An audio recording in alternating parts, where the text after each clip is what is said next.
Hi all welcome back to Ranjita YouTube channel. ನಾವಿವತ್ತು ನಾಟಿ ಸಿಕ್ಟೆಕಾಯಿ ಬಸ್ಸಾರು ಯಾವ ರೀತಿ ಮಾಡೋದು ಅಂತ ನೋಡ್ಕೊಂಬರೋಣ. ನಾಟಿ ಸಿಕ್ಟೆಕಾಯಿ ಬಸ್ಸಾರು ಮುದ್ದೆ ರೈಸು ಕಾಂಬಿನೇಷನ್ ಸೂಪರಾಗಿರುತ್ತೆ. ಮೊದಲಿಗೆ ಒಂದು ತಪ್ಪಲೆಯಲ್ಲಿ ಒಂದು 3 ಲೋಟ ನೀರಿಟ್ಕೊಂಡು ನೀರು ಕಾದ್ಮೇಲೆ ಬೇಳೆಕಾಳು ತೊಳೆದ್ಬಿಟ್ಟು ಆ್ಯಡ್ ಮಾಡ್ಕೊಂಡಿದ್ದೀನಿ ಬೇಳೆಕಾಳಿಗೆ. ಈಗ ಮೇಯ್ನ್ ಇಂಪಾರ್ಟೆಂಟು, ಈಗ ಬೇಳೆಕಾಳು ನೀರಿಗೆ ಒಂದು ಕಾಲು ಸ್ಪೂನಷ್ಟು ಕಡಲೆಕಾಯಿ ಎಣ್ಣೆ ಆ್ಯಡ್ ಮಾಡ್ಕೋಬೇಕು. ಇದು ಎಣ್ಣೆ ಆ್ಯಡ್ ಮಾಡ್ಕೊಳ್ಳೋದ್ರಿಂದ ಬೇಳೆ ಚೆನ್ನಾಗಿ ಬೇಯುತ್ತೆ. ಈಗ ಸಿಕ್ಟೆಕಾಯಿ ಸೋಸ್ಕೊಂಡು ರೆಡಿ ಮಾಡಿ ಇಟ್ಕೊಂಡಿರೋ ಸಿಕ್ಟೆಕಾಯಿನ ತೊಳೆದ್ಬಿಟ್ಟು ಬೇಳೆಕಾಳು 2 ಕುದಿ ಬಂದಮೇಲೆ ಆ್ಯಡ್ ಮಾಡ್ಕೊಳ್ತಾ ಇದ್ದೀನಿ. ಈಗ ಇದೊಂದು 2 ಕುದಿ ಬೆಂದರೆ ಸಾಕು, ರೆಡಿ ಆಗುತ್ತೆ. ಈಗ ನೋಡ್ತಾ ಇರ್ಬೋದು ನೀವು ಬೇಳೆ ಎಷ್ಟು ಚೆನ್ನಾಗಿ ಬೆಂದಿದೆ ಅಂತ, ಸ್ಮೂತಾಗಿ ಬೆಂದಿದೆ. ಈಗ ಇದು ರೆಡಿ ಆಗಿದೆ. ಸ್ಟವ್ ಆಫ್ ಮಾಡಿಕೊಂಡು ಆರೋಕ್ಕೆ ಬಿಟ್ಕೊಳ್ಳೋಣ. ತುಂಬ ಸ್ಮೂತಾಗಿ ಬೆಂದಿದೆ. ಈಗ ನಾನು ಒಗ್ಗರಣೆಗೆ ಕಡಲೆಕಾಯಿ ಮೊದಲೇ ಸುಲಿದಿಟ್ಕೊಂಡು ಹುರಿದು ಪುಡಿ ಮಾಡಿ ಇಟ್ಕೊಂಡಿದ್ದೀನಿ, ಕಡಲೆ ಪುಡಿ ಮಾಡಿ ಇಟ್ಕೊಂಡಿದ್ದೀನಿ.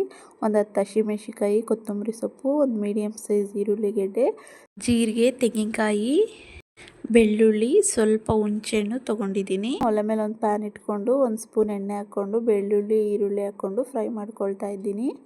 ಈಗ ಹುಣಸೆಹಣ್ಣು, ಒಂದು ನಿಂಬೆಹಣ್ಣಿಗೆ ಹತ್ರ ಹುಣಸೆಹಣ್ಣು ಆ್ಯಡ್ ಮಾಡ್ಕೊಳ್ತಾ ಇದ್ದೀನಿ.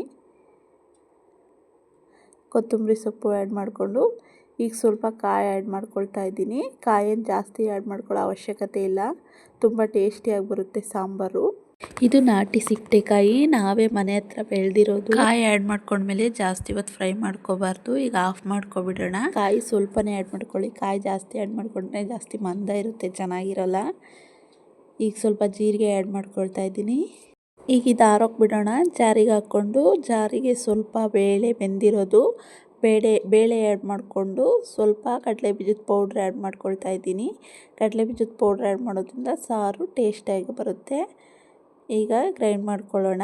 ಈಗ ಒಲೆ ಮೇಲೆ ಒಂದು ಪ್ಯಾನ್ ಇಟ್ಟು ಪ್ಯಾನ್ಗೆ ಒಂದೇ 1 ಸ್ಪೂನು ಎಣ್ಣೆ ಹಾಕ್ಕೊಂಡು ಈಗ ಈರುಳ್ಳಿ, ಕರಿಬೇವಿನ ಸೊಪ್ಪು, ಸಾಸಿವೆ ಆ್ಯಡ್ ಮಾಡಿಕೊಂಡು ಫ್ರೈ ಮಾಡ್ಕೊಂಡಿದ್ದೀನಿ. ಈಗ ಫ್ರೈ ಮಾಡ್ಕೊಂಡಿರೋದನ್ನ ಈಗ ಸಾಂಬಾರಿಗೆ ಸ್ವಲ್ಪ ಹಾಕೋಣ. ಈಗ ಪಲ್ಯ ಹಾಕ್ಕೊಂಡು ತಿರುಗಿಸ್ಕೊಳ್ಳೋಣ ನೀಟಾಗಿ.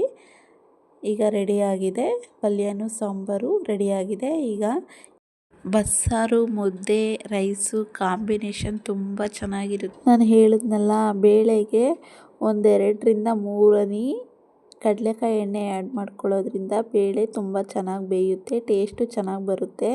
ಈ ಟಿಪ್ಸ್ ಯಾವುದೇ ಸಾಂಬಾರು ಮಾಡಲಿ ನೀವು ಫಾಲೋ ಮಾಡಿ ಫ್ರೆಂಡ್ಸ್. ನೋಡಿದ್ರಲ್ಲ ಯಾವ ರೀತಿ ನಾಟಿ ಸಿಕ್ಟೆಕಾಯಿ ಬಸ್ಸಾರು ಮಾಡೋದು ಅಂತ. Thank you for watching. ಹಾಗೆ ಲೈಕ್ ಮಾಡಿ, ಶೇರ್ ಮಾಡಿ, ಕಮೆಂಟ್ಸ್ ಮಾಡಿ. Thank you friends.